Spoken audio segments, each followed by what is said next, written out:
আসসালামু আলাইকুম। সকলে কেমন আছেন? ঈদ মোবারক, ঈদ মোবারক, ঈদ মোবারক। আজকে একটা ঈদের দিন। আমাদের সবারই এই মাঠে একটা খেলার আয়োজন ছিল বিশাল বড়। কিন্তু বৃষ্টি বিঘ্নিত কারণে আমাদের ম্যাচগুলা হয় নাই। আমাদের রাকিব ভাই কিছুক্ষণ ব্যাটিং করলো। ওনার সংগ্রহ ২৫ বলে প্রায় ৮০ রান। এরকম আমরা কয়েকজন ব্যাটিং করছি যাদের রান সংগ্রহ মোটামুটি ভালো ছিল। আমরা প্রায় ১৫ ওভার খেলার মধ্যে ১২ ওভার ব্যাটিং করছি। বাকি ৩ ওভার করতে পারি নাই।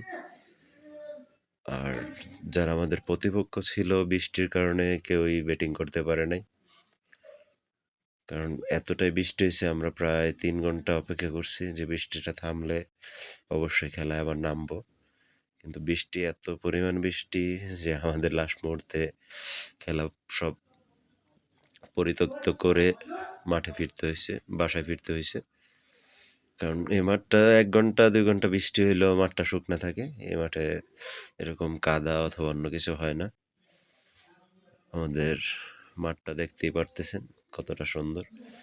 রোদ থাকলে সবসময় এখানে খেলাটা ভালো হয়। সকাল থেকেই আকাশটা মেঘলা। প্রচুর বৃষ্টি হইতেছে। কারণ আমরা নিরুপায় কিছু করার নাই। এখানে তো আর বাড়িঘর নাই। এটা একটা মাঠ। যারা এই মাঠে কাজ করে ওদের দেখা গেছে একটা ছোট্ট রুম আছে। ওইখানে আমরা সবাই আশ্রয় নিছি। অনেক আশা ছিল আজকে মাঠে খেলা হবে কিন্তু কারো আশাই পূর্ণ হলো না। সবাই এখানে অধীর আগ্রহে অপেক্ষা করছিলাম যে কখন বৃষ্টি থামবে, কখন আমরা আবার মাঠে যাব। কিন্তু শেষ মুহূর্তে আর হলো না।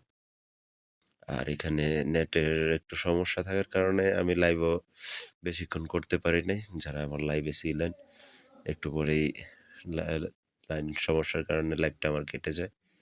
ইনি হচ্ছেন আমাদের বেআই। আর অনেকেই আছে আমার সাথে এই যে আমাদের জাহিদ ভাই সবাইকে ঈদ মোবারক জানাইছে। সবাই ভালো থাকবেন, সুস্থ থাকবেন। আল্লাহ হাফেজ।